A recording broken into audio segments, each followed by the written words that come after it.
Hello friends, welcome to स्टडीकर। मैं हूं आपका दोस्त प्रभाकर। आज के इस महत्वपूर्ण लेक्चर में हम आपके साथ डिस्कस करने वाले हैं 27 दिसंबर 2023 के मोस्ट इंपॉर्टेंट करेंट अफेयर्स के क्वेश्चन। तो आप इस पूरे लेक्चर को बहुत ही ध्यान से लास्ट तक जोड़ देखिएगा। आज का पहला और इम्पोर्टेंट क्वेश्चन है, किस नौसैनिक जहाज को भारतीय नौसेना में शामिल किया गया है? आंसर हो जाएगा INS इम्फाल। तो जो INS इम्फाल है ये भारतीय नौसेना में कमीशन किया गया है, यानी शामिल किया गया है। कब शामिल किया गया है? तो 26 दिसंबर 2023 को। कहां शामिल किया गया है? तो मुंबई डॉकयार्ड में इसको शामिल किया गया है, यानी मुंबई में इसको शामिल किया गया है। किसकी मौजूदगी में इसको शामिल किया गया है भारतीय नौसेना में? तो रक्षा मंत्री राजनाथ सिंह की। INS इम्फाल की विशेषताएं क्या हैं? तो दोस्तों, इसमें सतह से सतह पर मार करने वाली 8 बराक मिसाइलें लगाई गई हैं। इसके अलावा 16 ब्रह्मोस एंटीशिप मिसाइलें लगाई गई हैं और इसके अलावा सर्विलांस रडार भी है। 76 mm रैपिड माउंट गन लगाई गई है। इसके अलावा इसमें एंटी सबमरीन टारपीडो भी शामिल किया गया है। तो इस प्रकार से जो INS इम्फाल है ये दुश्मनों के लिए बहुत ही घातक होने वाला है। मणिपुर की राजधानी इम्फाल के नाम पर इसका नाम रखा गया है और INS इम्फाल पहला ऐसा वॉरशिप है जिसका नाम नॉर्थ ईस्ट के एक शहर के नाम पर रखा गया है। INS इम्फाल की आधारशिला कब रखी गई थी? तो 19 मई 2017 को इसकी आधारशिला रखी गई थी और 2023 में इसको अब भारतीय नौसेना में शामिल किया गया है। इसको बनाया किसने है? तो मुंबई में स्थित है शिपयार्ड मझगांव डाकशिप बिल्डर्स लिमिटेड। तो उसके द्वारा इस INS इम्फाल को बनाया गया है। दोस्तों, यहाँ पर बात आई है भारतीय नौसेना की, यानी इंडियन नेवी की। तो इससे रिलेटेड कुछ इंपॉर्टेंट करेंट अफेयर्स डिस्कस करते हैं। तो भारतीय नौसेना के द्वारा अभी हाल ही में अमीनी, जो कि एक पनडुब्बी रोधी युद्धक जलयान है, उसको लॉन्च किया है। भारतीय नौसेना के द्वारा गुजरात में 25T बोलार्ड पुल टग महाबली का अनावरण किया है। भारत के द्वारा नौसेना के लिए कितने राफेल जेट खरीदे जाएंगे? 26। भारत और बांग्लादेश की नौसेना के बीच बोंगो सागर अभ्यास 2023 आयोजित किया गया है। भारतीय नौसेना और किसके द्वारा ई-कैशकार्ड पहल शुरू की गई है? SBI के द्वारा।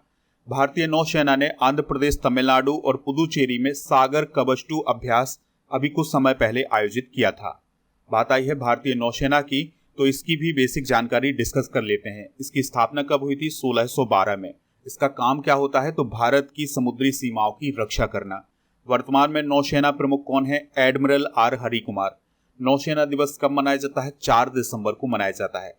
देखिए दोस्तों, यहाँ पर कुछ और पॉइंट याद रखिएगा। वर्तमान में भारत के CDS कौन है? अनिल चौहान। थल सेना प्रमुख कौन है? मनोज पांडे। और वायुसेना प्रमुख कौन है? BR चौधरी। और नौसेना प्रमुख कौन है? याद रखिएगा, एडमिरल R हरिकुमार हैं। आप इस पूरे लेक्चर को बहुत ही ध्यान से लास्ट तक देखिएगा। लास्ट में आपसे एक क्वेश्चन पूछा जाएगा जिसका आंसर कमेंट बॉक्स में देना है। अगर आप चैनल पर पहली बार आए हैं तो सब्सक्राइब कर लें, बेल आइकन भी दबा लें, जिससे आपको समय पर और सबसे पहले नोटिफिकेशन मिल सकेगा। PDF के लिए आप हमारे टेलीग्राम चैनल को ज्वाइन कर लीजिएगा। आपको टेलीग्राम पर जाना है, स्टडीकर ऑफिशियल सर्च करना है तो हमारा चैनल मिल जाएगा। इस चैनल को ज्वाइन करना है तो आपको PDF भी मिल जाएगा। इसके अलावा आप हमारे ऐप को भी डाउनलोड कर सकते हैं। इसका लिंक डिस्क्रिप्शन बॉक्स में दिया गया है। दोस्तों, ऐप पर आपको ई-बुक, टेस्ट सीरीज, PDF ये सभी मिल जाएंगे।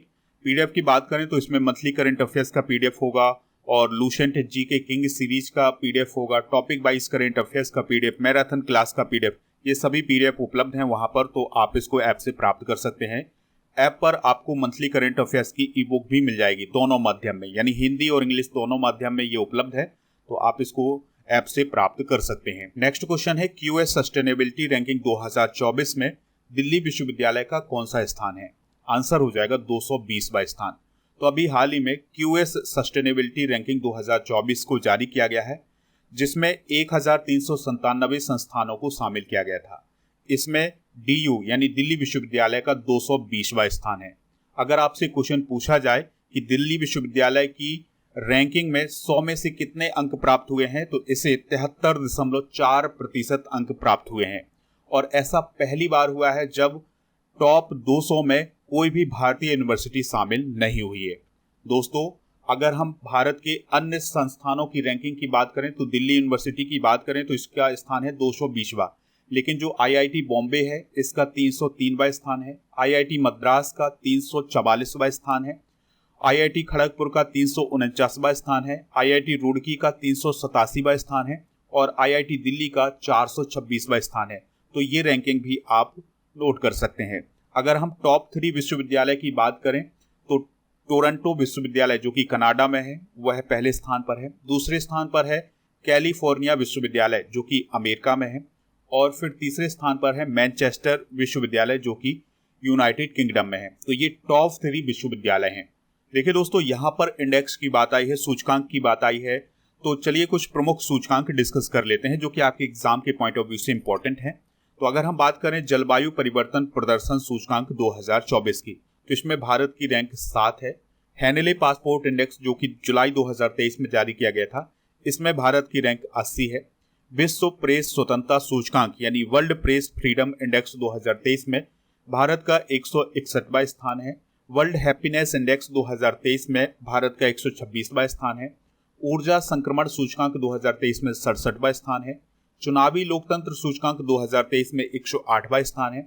और जो क्यूएस वर्ल्ड यूनिवर्सिटी रैंकिंग 2024 जारी की गई थी, उसमें आईआईटी बॉम्बे का 149वां स्थान रहा है। ग्लोबल मोबाइल स्पीड रैंकिंग में भारत की जो रैंक है वो है 47। तो ये है 2023 के कुछ प्रमुख सूचकांक। देखिए दोस्तों, यहाँ पर विश्वविद्यालय की बात आई है तो एक दो पॉइंट और याद रखिएगा। आपको याद होगा कि कुछ समय पहले एक न्यूज आई थी जिसमें बताया गया था कि जो आईआईटी मद्रास है वो तंजानिया में अपना कैंपस खोलेगा। तो तंजानिया के जंजीबार में आईआईटी मद्रास के द्वारा अपना कैंपस खोला जाएगा। और जो सीबीएसई है यानी central board of secondary education है, उसके द्वारा यूएई में अपना कैंपस खोला जाएगा। तो ये 2 पॉइंट भी आप याद रखिएगा। नेक्स्ट क्वेश्चन है, मध्य प्रदेश में किस दिन को तबला दिवस घोषित किया गया है? तो 25 दिसंबर को तबला दिवस घोषित किया गया है। तो दोस्तों, अब मध्य प्रदेश में 25 दिसंबर को तबला दिवस मनाया जाएगा। हुआ क्या था, इसके पीछे की कहानी क्या थी? तो मध्य प्रदेश के ग्वालियर में तानसेन समारोह आयोजित किया गया है। दोस्तों, तानसेन समारोह के अंतर्गत ग्वालियर के किले में 1500 तबला वादकों ने एक साथ तबले पर थाप देकर के एक वर्ल्ड रिकॉर्ड बनाया। और इसी कार्यक्रम में मध्य प्रदेश के नए चीफ मिनिस्टर मोहन यादव पहुंचे थे। जब उन्होंने ये विश्व रिकॉर्ड बनते देखा तो उनके द्वारा एक घोषणा की गई कि 25 दिसंबर को अब तबला दिवस भी मनाया जाएगा। दोस्तों, जो तानसेन समारोह आयोजित किया जाता है उसके अंतर्गत एक महत्वपूर्ण सम्मान भी दिया जाता है जिसे हम तानसेन सम्मान बोलते हैं। तो इस साल तानसेन सम्मान पंडित गणपति भट्ट हसनगी को दिया गया है। इसके अलावा उज्जैन की संस्था मालव लोक कला को राजा मान सिंह तोमर सम्मान दिया गया है। तो ये बहुत ही इंपॉर्टेंट पॉइंट है, इन्हें आप नोट कर लीजिएगा। देखिए दोस्तों, बात आई है मध्य प्रदेश की, तो मध्य प्रदेश से रिलेटेड कुछ इंपॉर्टेंट पॉइंट डिस्कस कर लेते हैं। तो मध्य प्रदेश को भारत का हृदय प्रदेश कहा जाता है, और मध्य प्रदेश को नदियों का मायका भी कहा जाता है। और मध्य प्रदेश से नर्मदा नदी का उद्गम होता है अमरकंटक से। मध्य प्रदेश का गठन कब हुआ था? 1 नवंबर 1956 को। राजधानी क्या है? भोपाल। जिलों की संख्या कितनी हो गई है? 55। राज्यपाल कौन है? मंगू भाई छगन भाई पटेल। नए मुख्यमंत्री कौन है? मोहन यादव। विधानसभा की कितनी सीटें हैं? 230। राज्यसभा की कितनी सीटें हैं? 11। लोकसभा की कितनी सीटें हैं? 29। दोस्तों, मध्य प्रदेश से रिलेटेड कुछ इंपॉर्टेंट करंट अफेयर्स भी डिस्कस कर लेते हैं। तो मध्य प्रदेश में अभी 2 डिप्टी सीएम बनाए गए हैं। वो कौन कौन है? पहले हैं जगदीश देवड़ा, दूसरे हैं राजेंद्र शुक्ला। मध्य प्रदेश की विधानसभा के अध्यक्ष कौन बने हैं? नरेंद्र सिंह तोमर। यूनेस्को के द्वारा मध्य प्रदेश के किस शहर को संगीत नगरी का खिताब दिया है? ग्वालियर को। बीरा राणा मध्य प्रदेश की प्रभारी मुख्य सचिव बनी है और वह मध्य प्रदेश की निर्मला बुच के बाद दूसरी महिला मुख्य सचिव बनी है। मध्य प्रदेश सरकार के द्वारा नौकरियों में महिलाओं को कितने प्रतिशत आरक्षण दिया गया है? 35% आरक्षण दिया गया है। नेशनल स्मार्ट सिटी कॉन्क्लेव में मध्य प्रदेश के किस शहर को सर्वश्रेष्ठ स्मार्ट सिटी का स्थान दिया गया है? इंदौर को। दोस्तों, स्टैचू ऑफ वननेस कहाँ पर है? ओमकारेश्वर में। और ये स्टैचू ऑफ वननेस किसका स्टैचू है? तो आदि गुरु शंकराचार्य का स्टैचू है। नेक्स्ट क्वेश्चन है, नए टेली कम्युनिकेशन बिल 2023 को किसके द्वारा मंजूरी दे दी गई है? तो राष्ट्रपति जी के द्वारा मंजूरी दे दी गई है। तो राष्ट्रपति द्रौपदी मुर्मू जी के द्वारा नए टेली कम्युनिकेशन बिल 2023 को मंजूरी दे दी गई है, जिसके बाद ये बिल अब कानून बन गया है। दोस्तों, यह जो कानून है ये 138 साल पुराने भारतीय टेलीग्राफ अधिनियम 1885 को रिप्लेस करेगा। इसके अलावा the Indian wireless telegraph act 1933 को भी रिप्लेस करेगा और TRAI एक्ट 1997 को भी ये संशोधित करेगा। तो ये बहुत ही महत्वपूर्ण बिल है या बहुत ही महत्वपूर्ण कानून है तो इसके बारे में आपको पता होना चाहिए। दोस्तों, नए टेलीकम्युनिकेशन बिल के कुछ प्रमुख प्रावधान डिस्कस कर लेते हैं। तो फर्जी सिम लेने पर 3 साल की जेल और 50 लाख का जुर्माना लगाया जाएगा। इसके अलावा टेलीकॉम कंपनियों को उपभोक्ताओं को सिम कार्ड जारी करने से पहले अनिवार्य रूप से बायोमेट्रिक पहचान करने के लिए कहा गया है, यानी कि अगर किसी को सिम दी जाए तो उससे पहले बायोमेट्रिक पहचान की जाए। दोस्तों, यह जो कानून है सरकार को राष्ट्रीय सुरक्षा कारणों से किसी भी टेलीकॉम सर्विस या नेटवर्क को टेक ओवर, मैनेजमेंट या फिर उसे सस्पेंड करने की अनुमति देता है। नेक्स्ट क्वेश्चन है, किस विश्वविद्यालय में 1040 स्वतंत्रता सेनानियों के नाम वाली एक श्रद्धांजलि दीवार बनाई जाएगी? आंसर हो जाएगा जवाहरलाल नेहरू यूनिवर्सिटी दिल्ली में। तो जेएनयू दिल्ली में 1040 स्वतंत्रता सेनानियों के नाम वाली एक श्रद्धांजलि दीवार बनाई जाएगी। इसका फैसला किसने किया है? तो जवाहरलाल नेहरू यूनिवर्सिटी की जो कमेटी है उसने ये फैसला किया है। इसका उद्देश्य क्या है? तो स्वतंत्रता सेनानियों के बारे में युवा पीढ़ी के बीच जागरूकता फैलाना। दोस्तों, इसमें भारत माता की मूर्ति के साथ संगमरमर ग्रेनाइट पट्टिकाओं पर स्वतंत्रता सेनानियों के नाम उकेरे जाएंगे, यानी कि जो ग्रेनाइट पट्टिकाएं होंगी और उसमें स्वतंत्रता सेनानियों के नाम लिखे होंगे। दीवार के साथ साथ यहाँ पर 100 फीट ऊंचा तिरंगा भी लगाया जाएगा। अगर हम बात करें जेएनयू की, तो इसकी स्थापना कब हुई थी? 22 अप्रैल 1969 को। ये कहाँ पर स्थित है? नई दिल्ली में। वर्तमान में इसकी कुलपति कौन है? तो शांति श्री धूलीपुड़ी पंडित यहाँ की कुलपति हैं। और याद रखिएगा कि जो शांति श्री धूलीपुड़ी पंडित हैं ये जेएनयू की पहली महिला कुलपति हैं।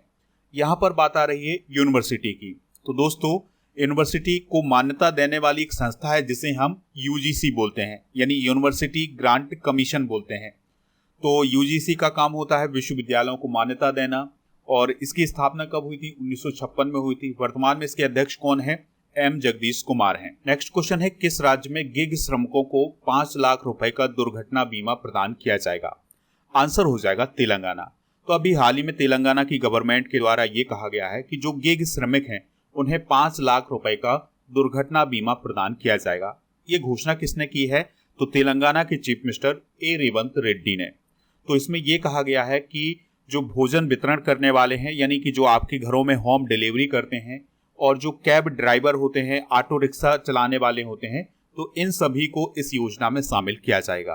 बात आई है तेलंगाना की। तो तेलंगाना से रिलेटेड कुछ बेसिक जानकारी डिस्कस कर लेते हैं। तो इसकी स्थापना कब हुई थी? 2 जून 2014 को। राजधानी क्या है? हैदराबाद। राज्यपाल कौन है? तमिलिसाई सौंदरराजन। नए मुख्यमंत्री कौन है? रेवंत रेड्डी, जो कि कांग्रेस पार्टी से हैं।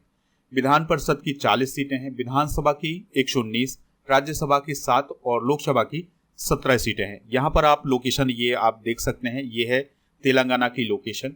तेलंगाना किस राज्य से अलग होकर बना था? आंध्र प्रदेश से।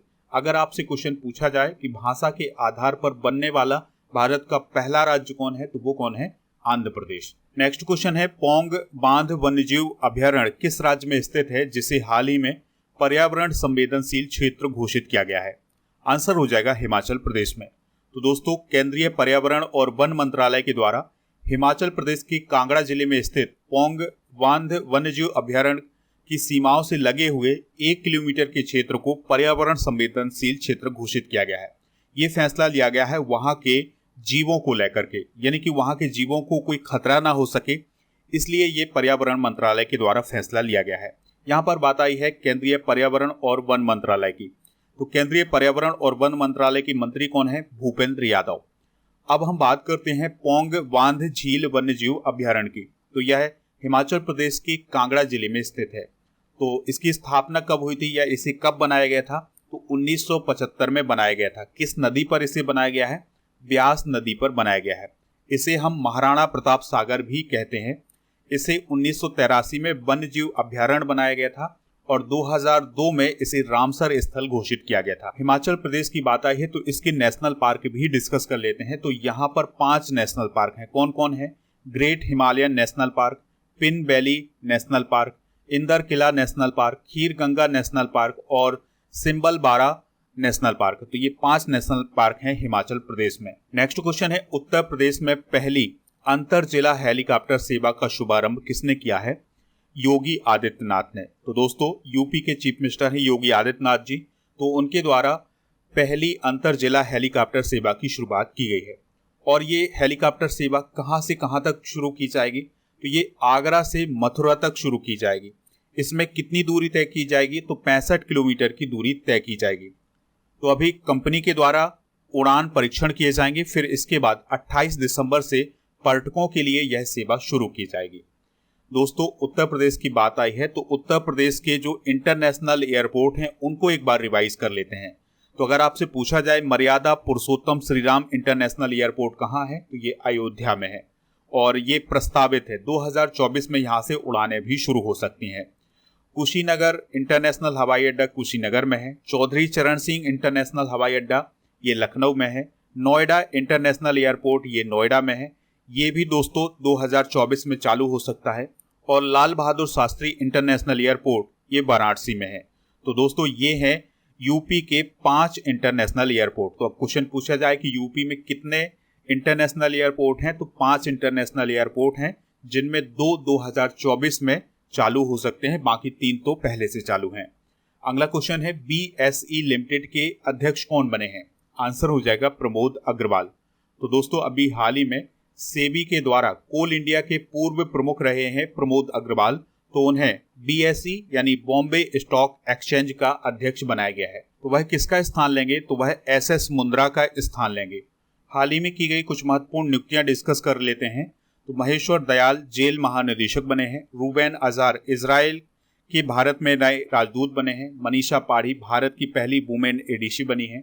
रजत कुमार जैन फिनो पेमेंट बैंक के अध्यक्ष बने हैं। समीर शाह BBC के अध्यक्ष बने हैं। जीतेश जॉन IBBI के कार्यकारी निदेशक बने हैं। कंचन देवी ICFRI की पहली महिला महानिदेशक बनी है। हर्ष कुमार भानवाला HDFC बैंक के निदेशक बने हैं। नेक्स्ट क्वेश्चन है मेडटेक मित्र पहल की शुरुआत किसने की है? आंसर हो जाएगा डॉक्टर मनसुख मांडविया ने। तो हमारे देश के केंद्रीय स्वास्थ्य मंत्री हैं डॉक्टर मनसुख मांडविया जी, तो उनके द्वारा वर्चुअली तौर पर मेडटेक मित्र पहल की शुरुआत की गई है। इस पहल के द्वारा भारत में उभरते उद्यमियों और अन्वेषकों के लिए एक फोरम यानी एक मंच प्रदान किया जाएगा।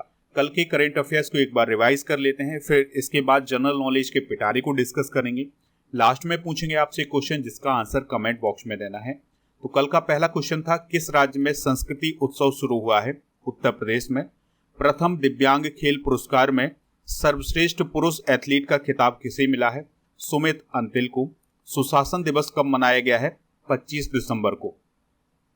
दोस्तों यहां पर आप एक करेक्शन कर लीजिएगा। अटल बिहारी वाजपेयी जी के बारे में बता दिया था कि इन्हें 2014 में भारत रत्न दिया गया है, लेकिन ये बात गलत है। इन्हें 2015 में भारत रत्न दिया गया है, तो इस बात को आप करेक्ट कर लीजिएगा। ई जागृति पोर्टल और भारतीय उपभोक्ता हेल्पलाइन 2.0 का उद्घाटन किसने किया है? पीयूष गोयल ने।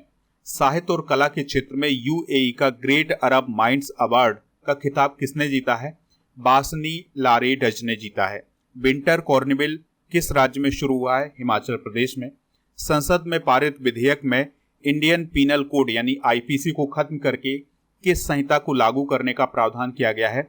भारतीय न्याय संहिता को यानी BNS को। भारत सरकार द्वारा आरक्षण के लिए विकलांगता श्रेणियों की संख्या 3 से बढ़ाकर कितनी कर दी गई है? 5 कर दी गई है। 85वां बैडमिंटन राष्ट्रीय चैंपियनशिप का पुरुष एकल का खिताब किसने जीता है? चिराग सेन ने। सीरम इंस्टीट्यूट ऑफ इंडिया के द्वारा निर्मित दूसरे मलेरिया वैक्सीन को किसने प्री क्वालिफाइड कर दिया है? WHO ने। तो ये थे कल के करंट अफेयर्स के क्वेश्चन। दोस्तों आज के जनरल नॉलेज के पिटारे में हम भारतीय संविधान के भाग डिस्कस करेंगे। तो भाग 14 में अधिकरण का वर्णन किया गया है और इसमें अनुच्छेद 323 के A से B का वर्णन किया गया है। भाग 15 में निर्वाचन का वर्णन किया गया है और अनुच्छेद है इसमें 324 से 329 तक। भाग 16 की बात करें तो इसमें कुछ वर्गों के लिए विशेष उपबंध से संबंध बताए गए हैं और दोस्तों इसमें अनुच्छेद 330 से 342 तक का वर्णन किया गया है। भाग 17 में राजभाषा का उल्लेख किया गया है और इसमें 343 से 351 तक का वर्णन किया गया है। भाग 18 में आपातकाल संबंधित उपबंध किए गए हैं और इसमें 352 से 360 तक का वर्णन किया गया है।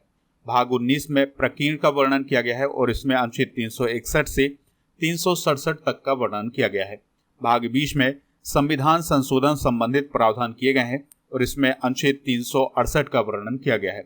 भाग 21 की बात करें तो इसमें अस्थायी, संक्रमणकालीन और विशेष उपबंध किए गए हैं और इसमें अनुच्छेद 369 से 392 तक का वर्णन किया गया है।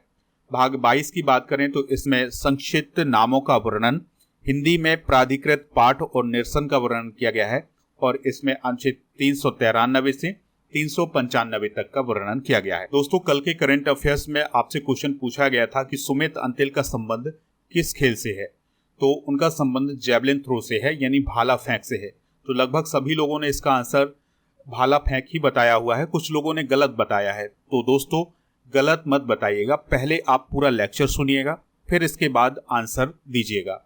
तो आज का जो क्वेश्चन है वो है, तेलंगाना राज्य का गठन कब हुआ था? जो भी इसका राइट आंसर हो वो कमेंट बॉक्स में बताएं, हमें इंतजार रहेगा आपके आंसर का।